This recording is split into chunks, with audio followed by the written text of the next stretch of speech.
Hello, my name is Alessandro Morari, and I'm the founder of ITKeyMedia. You've tuned into our podcast about Central Eastern European companies that are in pre-A, pre-seed stage with global ambition, usually, and this is one of those cases today as well. We think those stages in the company life are very critical and important. That's why we are trying to support the guests on our show in their quest for business successes, quest for investors, clients, or all combined. Our guest today is Piotr Wiśniewski, the co-founder of a company called DBR77, based in Torun, Poland. And the company has the ambition to become the largest AI robot platform in the world. No, Alex, thank you very much for having me in your program. I don't know if I can have more ambition than be a global leader, yeah? In AI, robots, so all of that buzzwords together show that we are almost like I don't know, Amazon. So thank you very much for once again having me, and I'm really waiting for good questions. Let's see if there's any substance behind the buzzwords as well, okay? Let's start with round one, product, app, and solution. Piotr, tell me, what issues, what pain points have you identified? Okay, so, first of all, couple words where the idea came from. For many years, I was the CEO of the global automotive tier one supplier. It means that we produce parts which were sent directly on the line, which produce cars. And I had the pleasure to be the CEO of the company, which has entities in China, India, French, Spain, Italy, Brazil, Mexico. And in that time, I were able to recognize that in all of that countries, companies, they are on the completely different stage of development. Part of them had robots, part of them based mainly on manpower. And more or less in the same time, here now in Central Europe, especially in Poland, but also the same in Czech, Slovakia, we recognize that, the labor cost suddenly rockets, and what we need robots.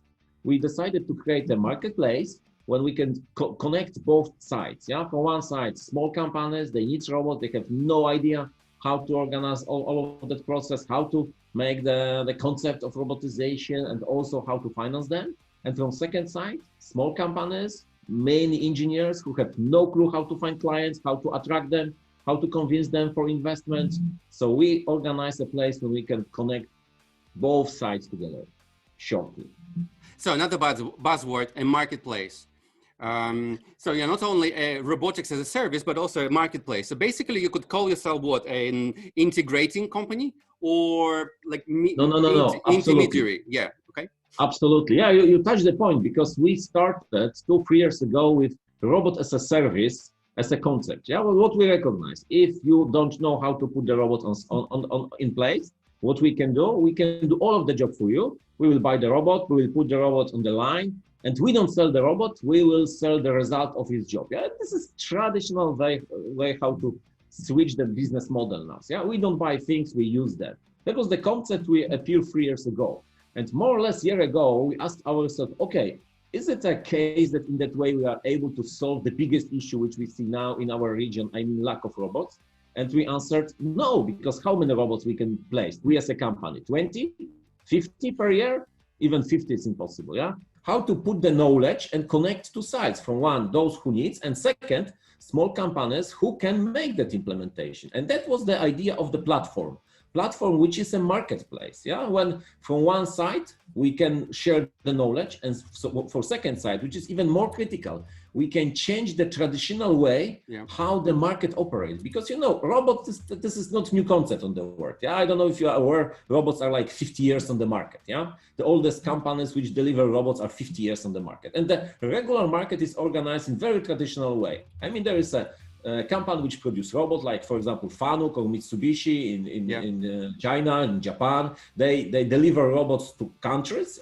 They daughter companies sell those robots to integrators, and integrators can implement them on the factory line. That's perfect. So what we did a marketplace when we invited all producers of robots, and we say, hey guys, we will suggest to our clients, they will come to our platform, they have something which is very tricky. This is our special concept. This is 3D studio, when we can ask our clients, please tell us, what is the challenge? What kind of technical challenge we have to solve? You can, do you play games, the computer games, like shooting somebody? So can you imagine that such kind of environment, I don't know also so much, honestly, I'm too old. Yeah, but generally what I saw what my kids do, they have great 3D studio when they can make that games. Yeah, so we took that idea, and now in that 3D studio you can make a complete idea how do you want to organize your factory. But in a regular way, you can use only one supplier of robots. In our case, in our marketplace, you have all important suppliers of robots for all the functions, right? For all the minuscule functions. Okay, so let's have a case. Here is a small manufacturing company in Poland, let's say, and they are now having existing manufacturing facility. So you come to them how? How do you identify or qualify a client? First and foremost, let's start with that. No, first of all, we try to do quite massive and traditional connection with them through presses and through emails and through all of that idea. Okay, then, I'm low in the funnel, in the sales funnel, and you are trying to get in touch with me on the merit of potential cooperation. Okay, so what do you do? Do you come on site? Do you get no, we don't need that at all. We don't need to be on the site. We need to ask them to be registered on our platform. Then we try to drag them to our 3D studio. They sitting in that office, and especially now in COVID pandemic time, this is so much important that we don't need to be in that factory. They are in our 3D studio. They can put information, what kind of line they have, what is the cycle time, what they produce, and so on and so on. Okay, that job is done by them. If they are not able to do it, then we help them. Our commercial team, they help them place the challenge. We call it challenge. What kind of technical challenge they have to solve. And when we have the basic information, and trust me, you need 10 minutes to explain us in that 3D studio way what kind of challenge you have. Then we will post that challenge to integrators, which are in Poland, but not only in Poland. Many companies which are specialized in many kind of robot solutions. They can check your challenge and say, I have no idea how to do it. And other can say, yeah, I know it. This is my specialization. Yeah, I did things like that. I know how to do it perfectly. And they can place answer from the challenge solution. And when our clients get couple solution, they can compare which is more efficient economically and also from operation perspective for them. And they can say, okay, that's right for me, that and that. Please send me the offer. And suddenly, robotization is not a rocket science like it was in the past, but it became very, let's say, common understanding. I mean, we can speak about the same challenges, speak about the same functions, and finally, we can also speak about the money, which is not secret in that case. Piotr, I understand. So, and look, in the improvising mood, so to say, you could say that this is crowd robotics sourcing, right? Yeah, this is a good word. This is great. And I have to tell you, when I expressed the concept to the guy who is a commercial director of Siemens, quite well-known German company, and the guy told me, Piotr, this is like Amazon for robots. I said, that's exactly the point. What we want to do, many suppliers, many clients, one place, different sharing of information and cooperation also. What is the best solution for you? So, from huge competition on that market, we want to go more to the cooperation. And in that way, I personally believe we can go much faster, much further with efficiency of our concepts. How do you make sure that this manufacturing facility in Poland that we had in mind and the integrator or supplier of robotics do not meet behind marketplace? Do you make them anonymize data from one side?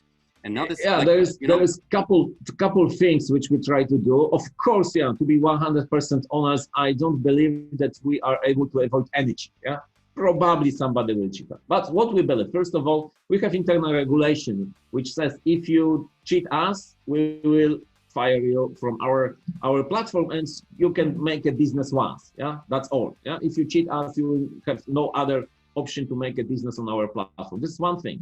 The market now, we are based in Poland, so we know our market quite well. Trust me, this is 40 million people country, and I know all production lines here. And if somebody will buy the robot sooner or later, I will know that. Trust me. So we can do it, But generally, what I believe, that the cost of operation on our platform for integrators, because we will invoice only integrators. The cost is so low that they will very easily recognize that the cost of payment for us is lower than commercial costs which they have to cover. Yeah.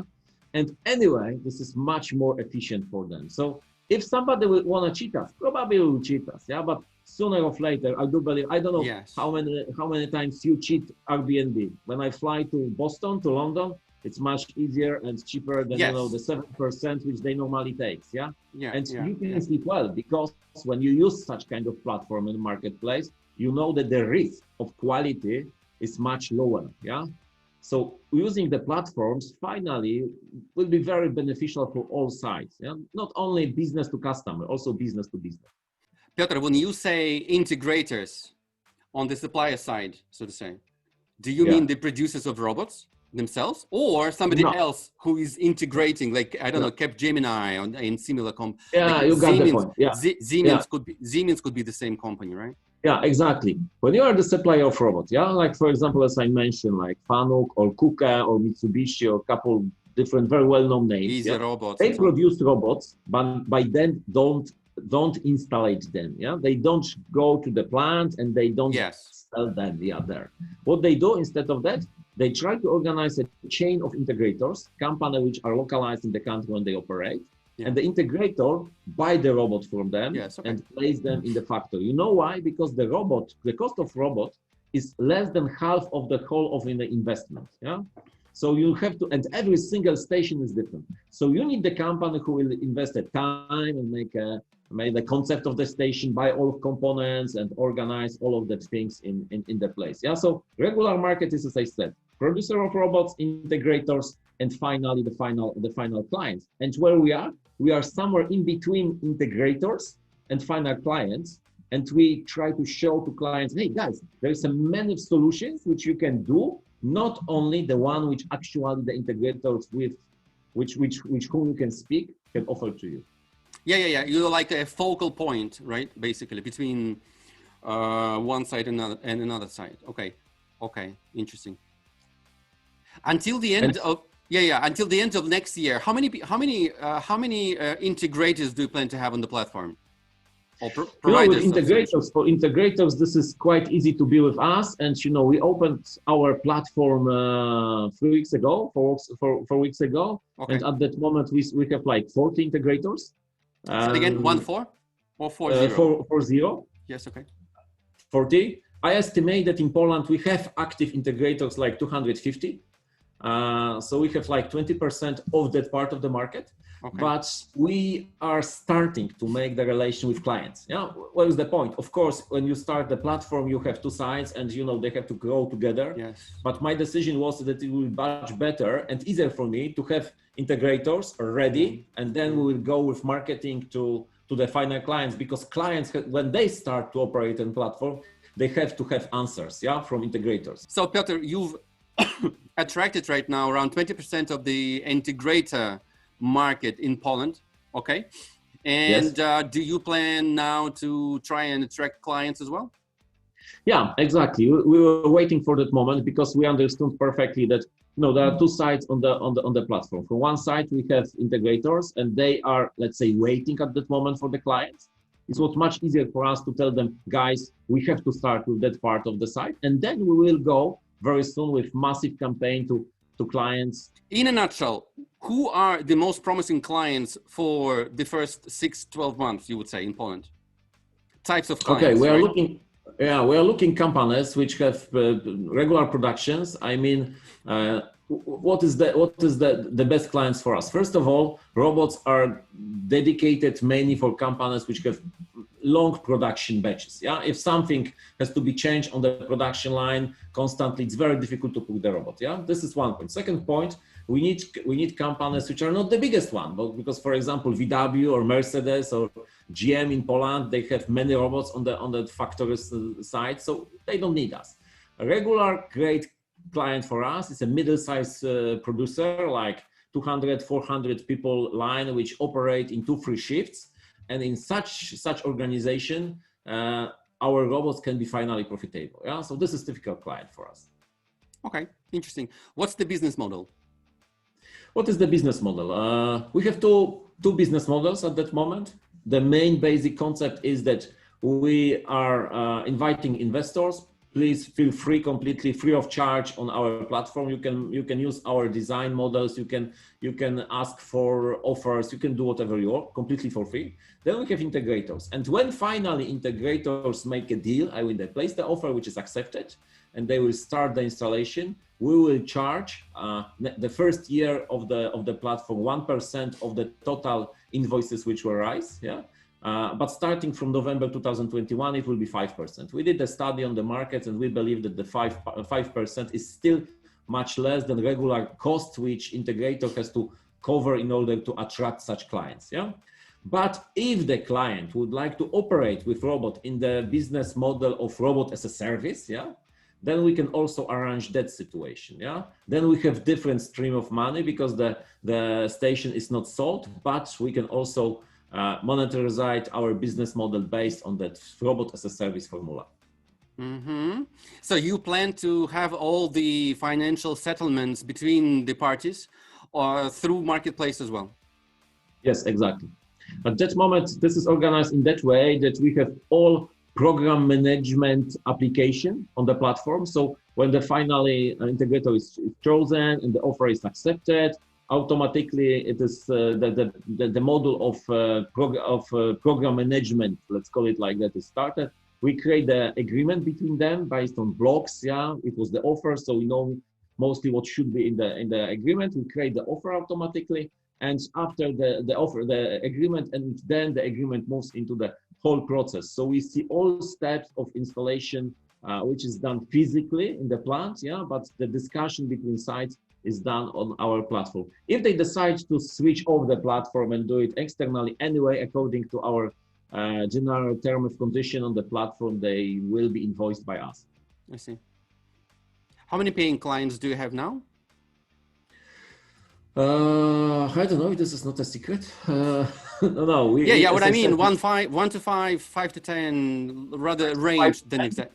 5 to 10, because yes. As I said, we started 3 weeks ago. But what is also important, and you touched it perfectly, we started something like a crowdfunding. I mean, I found the agreement with suppliers of robot, and I told them, guys, we have a great concept. We will boost the robotization, but at that moment we are starting company. We need your help also from financial perspective. And I'm selling them something like a partnership. Yeah, 6 months of partnership, and then we collect money, which cover our cost of developers and basic costs of marketing. Yeah, and we can start the process. So we at that moment organize the finance of our company in that way. Yeah, Piotr, thanks. Let's move on to second round then. Second round would be the competitive landscape. Who are your biggest competitors? And just don't tell me you have no competitors at all, okay? I understand your spiel there, but anyways, think hard and tell me 1 or 2 competitors that you see globally. Okay, so first of all, we compete with companies like Siemens, for example, yeah, because yes. At that moment, Siemens know perfectly all robot suppliers. They have many own components, they can collect them and they can sell them. So first of all, big technical companies which are trying to find new business models can be our competitors. Yeah, they don't deliver such service at that moment, but they can probably think about it. Yeah, suppliers of robots, they are not our clients, our competitors. Very simply, because when you are Fanuc, you will not sell cooker. Yeah, so this does not make any sense. What is our strength point here is that we have all of suppliers. Yeah, so that is the reason how we want to avoid a competition from their side. Yeah, huge, of course, problem for us can be temporary work agencies. Yeah, they supply people at that moment, very often massively, and when they recognize the labor costs go up and there is a lack of people in our region also, they can try to do the same job with robots. Yeah. And they also, and you know where's the problem? The problem is that they know clients perfectly. They know how many people is needed by whom, where, and they can automatically match with that demands which exist on the market. Yeah. So, yeah, indeed. Sorry that I will say you, but exactly the same kind of solution like our platform doesn't exist. And I had a paper from a patented officer that he checked the base, and at that moment there's nobody on the market like that. but I'm not so sure if it will stay like that long period of the time, because the concept is quite good. You know what I have in my mind, and I do believe that this is the case. That when we are the first company to find the agreement with all suppliers of robots, probably another company will find such agreement. But I can sleep well that they don't agree to speak with 200 companies like that. Yeah. So finally, I believe that we are living in the time when the leader is only one and winner is only one. And I do hope I am able to grab enough experience, knowledge, network, and clients to stay on the position here. Yeah, but we will see. Yes, yes, interesting. Yes, yes, Piotr, I understand. And if more and more workplaces are taken by the robots, what is going to happen to the human labor force? Alex, I love that question. You know, I love that question. Almost every kind of interview, I have that question. Statistics. Listen, in Poland at that moment, in small country, we have 1 million free places. I mean, workstations when we cannot find people. Why? Because look, people, I mean, regular human doesn't work on the production stage. Why? Because the job is boring. It's very low paid. Yeah, this is something which is not dreamer's job for us. And when we have more and more young people on the production, you know, they prefer to be on services business or education or do startup or do, you know, any financial job. They don't want to make, you know, pieces on the production line. And this is a time and moment and place when we can put robots, because this is not the question if they will replace people. The question is what will happen if they don't replace, because somebody have to, you know, produce shoes. Somebody has to produce simple things. Yeah, we need robots. Otherwise, it will be a huge challenge how we can keep the production, which is needed for all of us. But actually, look at, for example, Germany. Yeah, they have 380 robots per 10,000 people. In Poland, we have 42 robots per 1,000 people. So they have 6 times more. Have you ever heard about employment in Germany? No, because they are so well organized that they can be, even with quite high level of salaries, they can be very competitive on the market. Why? Because they have a lot of robots which can do a simple job for them, and people in Germany can focus on the more, you know, sophisticated job, well-paid job. Yeah. It works. So robots in and people go up, right? In the type of work or quality of work, and absolutely, they will be doing more arts and intellectual work and so on. I understand. Even you know, even on the production, they can focus on design. They can focus on new engines, not instead of staying on the line and doing beep, beep, beep. You know, this is really boring and not so productive. Yeah. Looking at it from a like high level kind of overview, this will place an additional challenge on the education as well, right? Because absolutely, this is right question. This is absolutely right question. Look, what was 100 years ago when we spoke about steam machine and electrical engines and computers, all of that revolutions, people were scared, wow, we will lose a job, yeah? People didn't lose the job when we have more computers, yeah? But the job is different, yeah? And now there is a question, how we can find a way to change our, you know, knowledge, habits, our workstation, our knowledge generally. Who should be responsible for that? We are smarter than our predecessors, you know, decades ago. Yeah. So we should know now, as a companies, as leaders, and the organization, and government, and education, how we can prepare the next generation for the huge shift which are coming now. Yeah. So education is absolutely first step. We need more people who will, you know, work with data, with robots, with, I don't know, graphics or statistics or algorithmics. Yes, of course. And, you know, personally, I love it because when I was kid, I was called geek, yeah, and nobody likes geeks 40 years ago, yeah, because then muscles was important. Now, when you are smart, you know math, you know languages, this is a time for you. And absolutely, we have to put a lot of efforts on education now. But that's a topic for another discussion. So you found arguments how to defend human race. Thank you. What about arguments how you will defend your business and business idea? Yeah, I think you mentioned on the go the patent, which is under the process right now. Yes and no. You know, generally the issue is every business model which operates on the markets. Yeah, like you look at, I don't know, Uber, you will Spotify, there are business models, and business model is not patented at all, yeah, because you cannot patent the formula how you wanna earn a business. So generally, with business models, it's like that, yeah, very, very long period of the time, people say that doesn't make any sense, and suddenly, boom, yeah, couple models was like that. And also, what is important, business models can bring you a lot of great money, yeah, like business models which change some markets, yeah. So business model is not patented. Partly, solutions which we use on our platform from technical perspective, we try to patent, yeah, and they will protect us a little bit, let's call it like that. You can be first, you have to run fast. Yes, yes, and I could just add that to the benefit of the general public. So we don't have a monopolist, we have a very competitive space, like in this shared economy, I mean, right? Piotr, let's move on to round 3. In a nutshell, choose one biggest success and biggest failure of the company right now. Great success is that all suppliers of robots, global suppliers, find agreement with us. Yeah, so keeping in mind that we just launched, it means that the concept of the business is quite good. What about the biggest failure?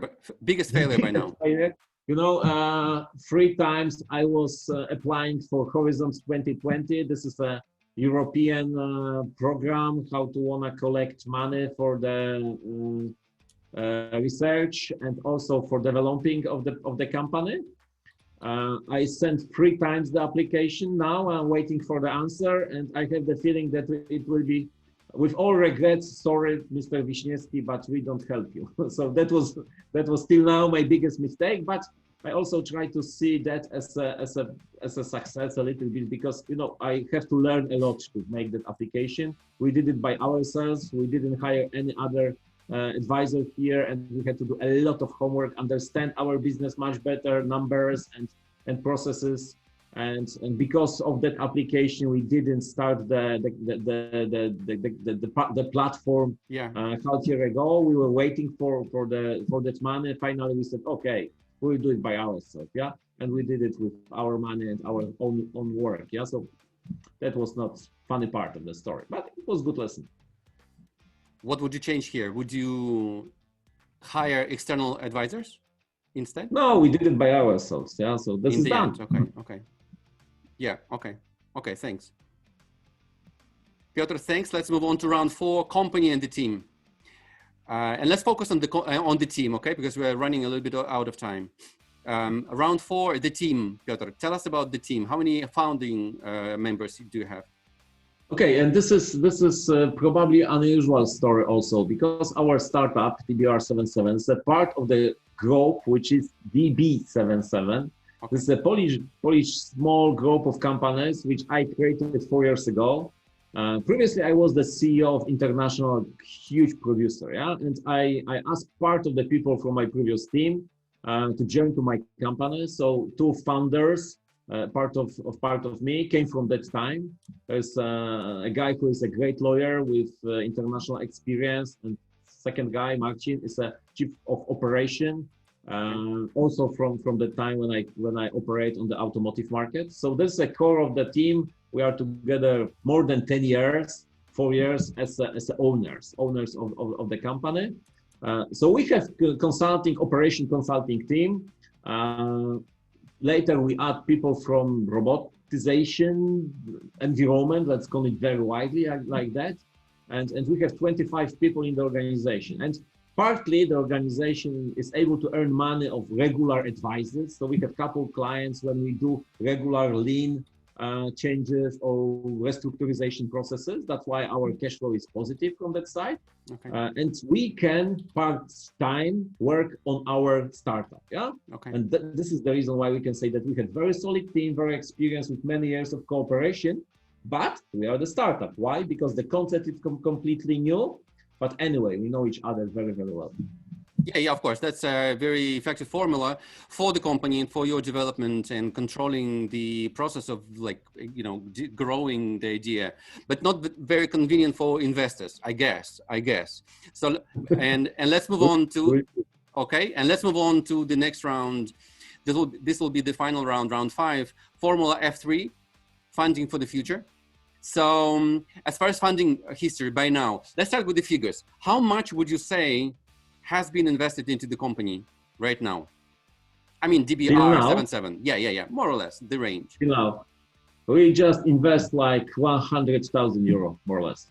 And this brought you to a place where you have basically a marketplace ready to go on a massive marketing campaign. As you say, you accumulated a huge team of, 20% of whole Polish market of integrators, I understand, right? And you're ready to deliver this to the client side, okay? Now, what about your financing plans for the next round? And you say that somewhere that this will be Series A right away, that you jump over one evolutionary step, so to say. And what's the amount you're looking for, and how do you plan to spend it? Okay, so first of all, I told you in the meantime that we are quite financially stable. I mean, we have positive income, and even now when we especially now when we have partners among the suppliers of robots and they support us also financially, we can say we don't burn so much money. I mean, we burn like, I don't know, 5,000 euro monthly. So if you ask startup to go with, global concepts and tell them, hi guys, we know startup who burn 5,000 monthly, they will smile, because this is not a cash at all. Why like that? Because we are sharing part of our job with our other assignments, and in that way we're able to keep it like that. But of course, with that kind of scale, we will grow very slowly. So the plan is that 2021 we will accelerate, especially marketing sides, commercial side. So we need a lot of cash for that. The issue is that nobody knows what will be 2021. Anyway, our estimation is that for next year we need like 1.5 million euro. More or less, with our marketing plan. And also what I would like to do, I would like to dedicate more time of my core team into that process. Also my time. So of course we need some cash for that. Yes, okay. And I believe that there is pointless to take more. I mean, I'm enough experienced guy to know that if you have too much money, then the pressure is too high, and there is very difficult to operate next round when you. In the first round, you have valuation too high. So my concept is now we are in the phase when we have to try if market fully accept our concept. For sure, we will have to change something in the concept. This is quite natural. And then with that small level of income and fully recognized business model on the market, we will probably go into the second phase of round A to get the money which is truly needed to go to the next step, which is European stage, because we try to develop our concept in Poland. Why? Because we can do it quite cheaply and quite fastly on our market. But our final target is to be in Europe at least in 2 years. So 2021 second part we'll try to start in Germany, and then 2022 we will go to France, Spain, Italy. When we know that market will accept our solution quite faster than in Poland, because salary level in those countries is very high. So putting robots on the line is much more efficient, and that's the point. Somewhere down the road, you mentioned somewhere, I guess in your materials, I found this as well, that your plan is to go public and to have an IPO. I'm trying to do my deal, my dream. And the dream is to, touch the bell on the New York Stock Exchange. That's every kind of founder dreams about such day. When you can say, okay, my business concept was proved and I was smart enough, I was leader who were able to take the organization to the place. So of course we dream about that, but this is perspective of, I don't know, 6-7 years till now, when we can do it in the manner which we dream about. So 5-7 years down the road, how much you think the company will be valued at just pre-IPO? Speaking of dreams. Speaking of dreams, I truly believe that the market is really huge. When we look at the number of robots which are selling every year, and we can calculate that we will have like 10% of the market, not more, 10% of deals of new robotization will be done through the platform, we can achieve like 1 billion euro valuation. Valuation, okay. Quite obviously, your slogan is "In robots we trust." I understand. I wish you to ring that bell sooner than later. And maybe in the meantime, have a friendly chat with Elon Musk about AI and influence of AI on human, on future of the human race as well, right? Because he's pretty skeptical on that. So thanks a lot again. Thank Piotr, you, all the Alex. best. Good luck, and let's stay in touch. Stay in touch. Thank you very much for having me. See you soon. So a quick wrap up here. We met today Piotr Wiśniewski from the company called DBR77. They helped to create a new type of marketplace to actually democratize robotics.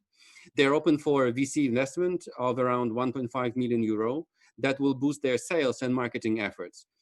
And as you heard, Piotr's dream is to ring the bell of Nasdaq Stock Exchange in several years. And my dream is that you ring that little subscribe bell right below. All the best. Bye-bye. See you later.